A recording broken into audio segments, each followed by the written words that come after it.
Assalamualaikum warahmatullahi wabarakatuh. Salam sejahtera untuk kita semua. Baik, di pagi yang cerah ini sambil berjemur kita lanjutkan hal-hal yang menarik, yang aneh sehingga menimbulkan pertanyaan masyarakat terkait investasi pemerintah pusat, ya. Yaitu eh, organ dan pegawai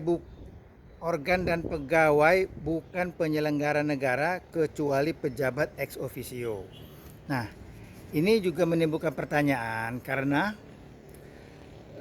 jelas ini kan modal dari lembaga pengelolaan investasi ini jelas-jelas berasal dari negara dengan jumlah yang sangat besar, yaitu 75 triliun, bahkan lebih bisa mencapai 225 triliun sesuai dengan target dari Ibu Menteri Keuangan.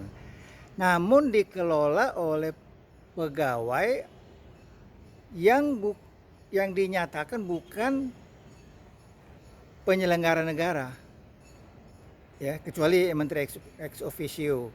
Nah, ini berarti kan jelas tidak bisa disentuh oleh KPK, karena KPK syaratnya adalah hanya untuk kepada penyelenggara negara, gitu. Nah, ini menimbulkan pertanyaan sehingga perlu dijawab oleh pemerintah, ya, baik melalui penjelasan langsung maupun peraturan pemerintahnya. Kemudian yang kedua adalah menteri, pejabat Kementerian Keuangan, dan organ dan pegawai tidak dapat dimintai pertanggungjawaban hukum atas kerugian investasi jika dapat dibuktikan.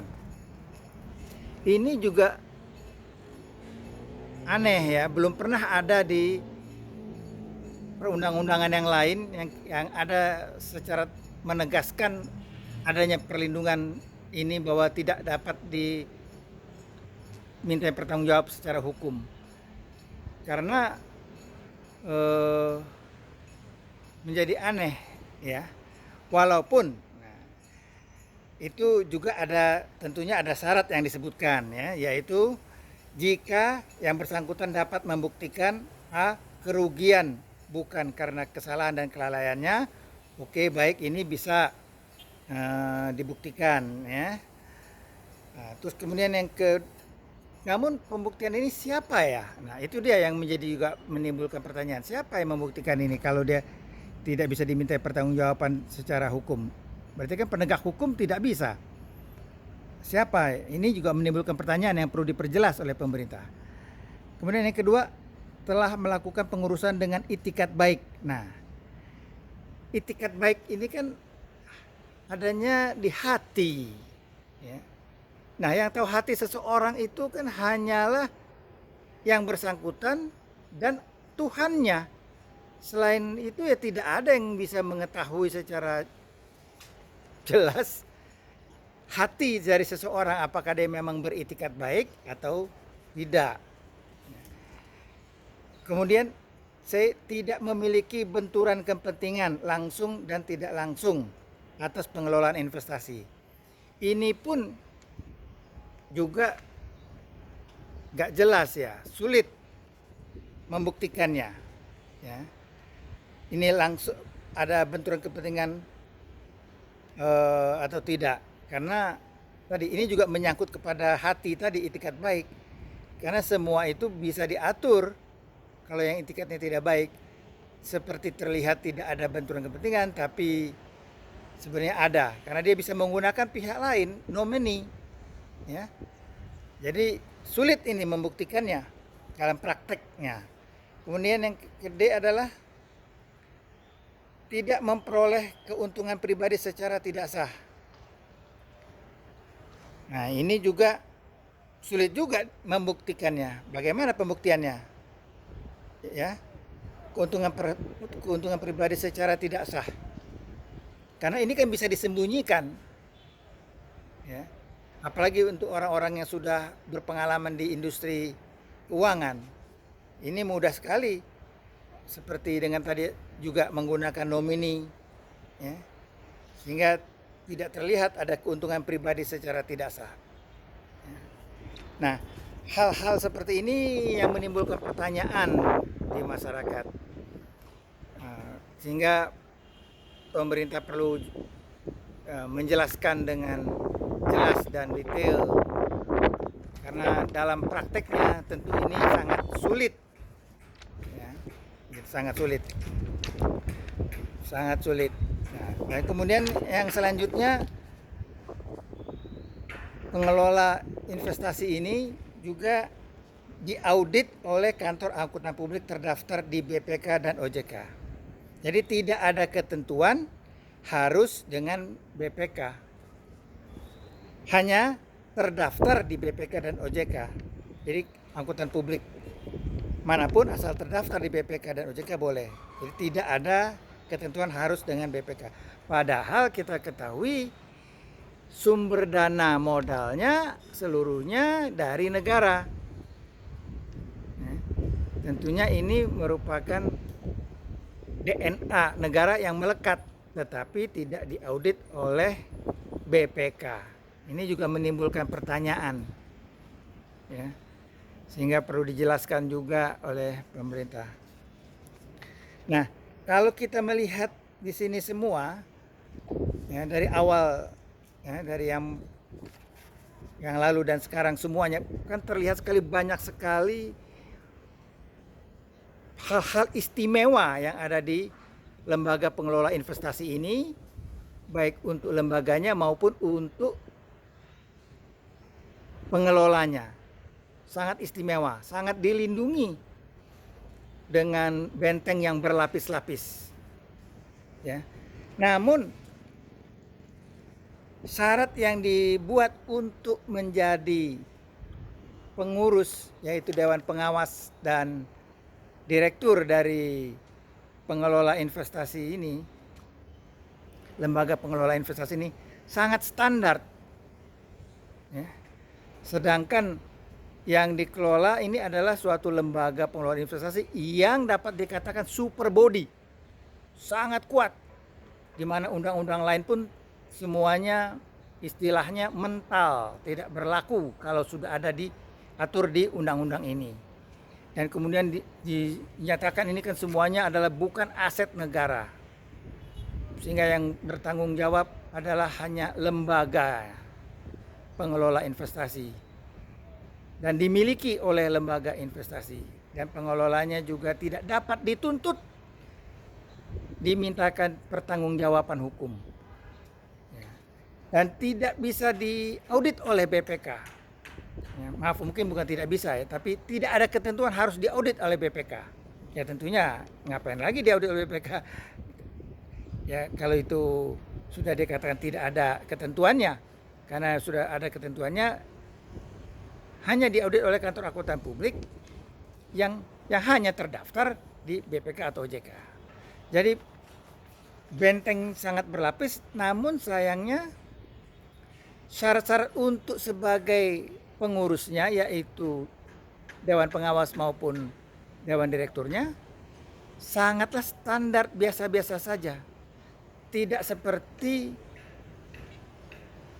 keistimewaan yang dimiliki oleh pengelolanya dan lembaganya. Contoh misalnya syaratnya hanya WNI, mampu melakukan perbuatan hukum, sehat jasmani dan rohani, usia maksimum 65 tahun saat pengangkatan pertama. Berarti kalau ada umur 65 tahun pada saat pengangkatan pertama itu boleh, dan dia kan bisa diangkat lagi yang ke berikutnya, berarti umur 70 tahun sampai umur 75 tahun pun masih bisa menjabat. Bayangkan umur 74 tahun atau 75 tahun masih menjabat, di mana saatnya sudah pensiun, sudah bermain dengan cucu, tetapi diberi tugas yang sangat berat ini, karena mengelola minimal 75 triliun bahkan hingga sampai 225 triliun. Ini juga aneh, ya. Dan kemudian bukan pengurus dan atau anggota parpol, boleh, bagus, ya. Mudah-mudahan ini juga bisa terlaksana. Namun dalam prakteknya lagi-lagi kan sering juga ada orang yang memang bukan pengurus dan atau anggota parpol, tapi berbau parpol, ya, bau parpol, sehingga tetap ada hubungan dengan parpol. kemudian memiliki pengalaman dan atau keahlian di bidang investasi, ekonomi, keuangan, perbankan, hukum atau organisasi perusahaan. Standar. Ini mudah. Banyak orang Indonesia yang bisa ini. Ini standar. Ya. Kemudian tidak pernah dipidana penjara karena melakukan tindak kejahatan. Ini juga kita menimbulkan pertanyaan karena khalayak masyarakat umum juga tahu kok. Ya, dunia nyata di Indonesia ini bahwa orang tidak pernah dipidana penjara bukan berarti dia tidak pernah melakukan tindak pidana kejahatan, bukan.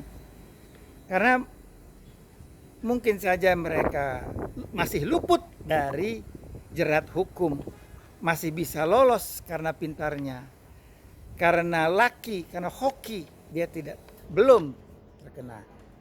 Begitu juga sebaliknya, yang terkena jerat pidana penjara belum tentu juga pasti dia itu pernah melakukan kejahatan, karena bisa juga itu ada hal yang menimpa dia berupa yang disebut dengan keapesan, in the wrong time, ya, atau direkayasa, itu bisa macam-macam. Kemudian tidak pernah dinyatakan pilot, ya, ini juga tidak dinyatakan sebagai orang yang tercela di bidang investasi. Ini juga semuanya umum standar, ya, tidak ada istimewanya. Sedangkan ini untuk mengelola dana negara yang sangat besar, ya, sangat besar, dengan sudah diberikan perlindungan yang sangat berlapis bentengnya, sangat istimewa. Tapi syaratnya tidak ada yang istimewa. Nah, mungkin kita mengusulkan kepada pemerintah bahwa berilah syarat yang istimewa di dalam peraturan pemerintahnya mungkin nanti, ya. Misalnya disyaratkan yaitu orang yang memiliki integritas yang sudah terbukti. Integritas yang sudah terbukti. Saya ulangi sekali lagi, integritas yang sudah terbukti. Jadi tidak sekedar hanya menyatakan, mengaku, mendeklar dia berintegritas, tanda tangan fakta integritas. Bahkan sudah terlihat terbukti yang sudah disumpah dengan kitab suci pun masih melakukan korupsi banyak sekali. Jadi kalau hanya sekedar menyatakan integritas, menandatangani fakta integritas, sumpah di bawah kitab suci, itu tidak cukup dalam praktek kenyataannya sekarang. Jadi harus yang integritasnya yang sudah terbukti. Karena untuk mengelola dana negara yang besar ini, sangat besar ini, dengan benteng perlindungan yang berlapis-lapis, maka diperlukan orang yang setengah dewa ini. Jadi nggak bisa lagi manusia biasa, tapi harus manusia setengah dewa. Ya, kalaupun tidak bisa ditemukan orang yang setengah dewa, baiklah paling tidak adalah orang yang integritasnya sudah terbukti. Ya. Nah, yang paling tepat itu adalah orang yang sudah pernah membuktikan dirinya atau terbukti bahwa dia pernah mendapatkan tantangan antara atau syarat atau ancaman berupa madu atau penawaran antara madu dan racun. Ini baru bisa. Karena umumnya kalau orang sudah mendapatkan tantangan madu dan racun, maka orang akan memilih madu, cari aman untuk keluarga. Jarang yang berani, ya, untuk mengambil racun. Nah, siapa yang sudah berani mengambil racun demi menegakkan integritas, nah itulah yang terbukti. Saya rasa itu yang diperlukan, ya. Mudah-mudahan usulan kita ini dapat didengar dan diikuti oleh pemerintah. Selain memberikan penjelasan secara detail dan jelas, juga diperlukan sekali lagi syarat integritas yang sudah terbukti.